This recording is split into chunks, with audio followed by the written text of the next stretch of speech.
students. In this video we are going to study about chapter 2 of your textbook, Nelson Mandela, A Long Walk to Freedom. Who was Nelson Mandela? Nelson Mandela was South Africa's first black president. Now you would say, why am I mentioning black president? That is because there was a system running on in South Africa. It was called as apartheid system, where the blacks were dominated by the whites. So it's called as the discrimination between the races and the skin color of the people. So for several years, the blacks in South Africa were dominated, were tortured by the whites. And in this lesson, he describes about the inauguration ceremony of South Africa's first black president, who was Nelson Mandela. So the story begins, or the chapter begins, with the inauguration of South Africa's first black president, where he gives a speech about his journey to being a freedom fighter.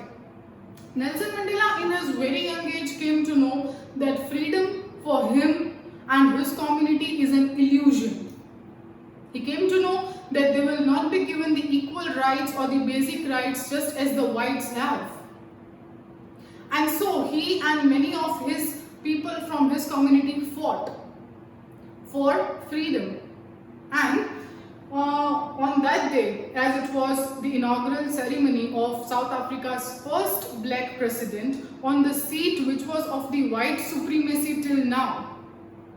So people on that day sang two national anthems as a symbol, and it was very tough for blacks in South Africa to fulfill their duties towards their families, towards the society, towards the country, because blacks were not considered equal to whites. They were not considered humans. They were continuously tortured.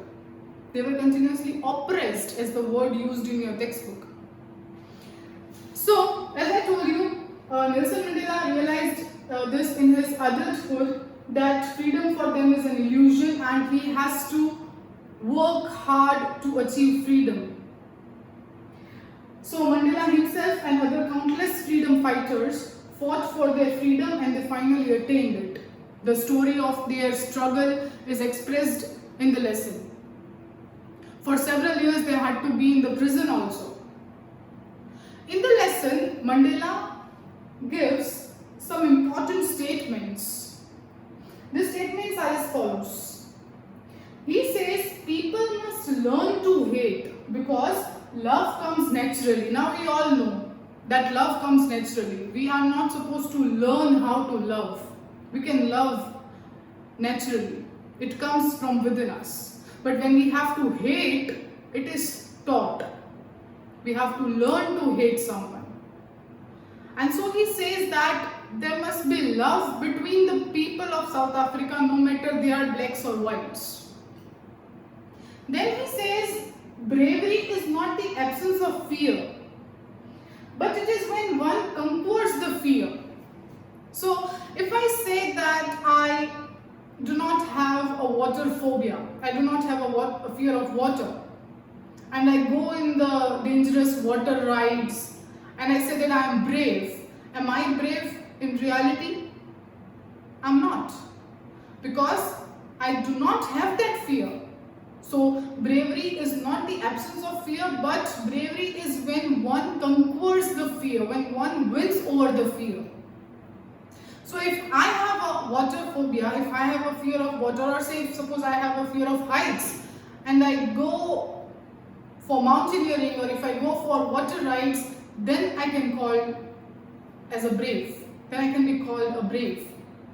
So he says that bravery is not the absence of fear, but it is when one conquers the fear. So if one wants to call himself or herself brave, then they have to win over their fear. They have to overcome their fear. This is one of the important morals that we learn from this lesson. Also, he says the oppressor is as much a prisoner as an oppressed. The oppressor is the one who is torturing the other person or group of people. And those group of people who are being tortured are called as the oppressed. Mandela says that the oppressor is as much a prisoner. So one who is oppressing, one who is torturing, or one who is dominating the other one, even that person is a prisoner. Now I'll explain you this with a basic example.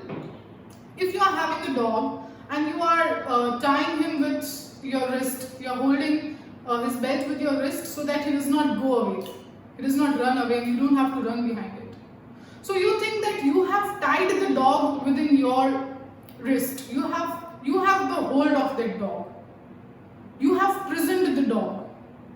But isn't it like you are also prisoned with him? Even you are tied with him.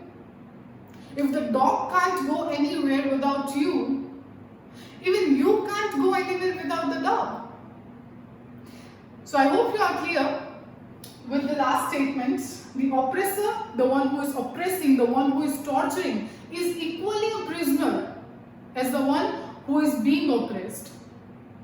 So all in all, in this chapter we study about Nelson Mandela and his community, their struggle for freedom, their struggle for respect, their struggle for having equal rights, and where Mandela promised to his nation that he will no more allow any kind of discrimination, may it be gender, may it be color, may it be racial, or may it be social.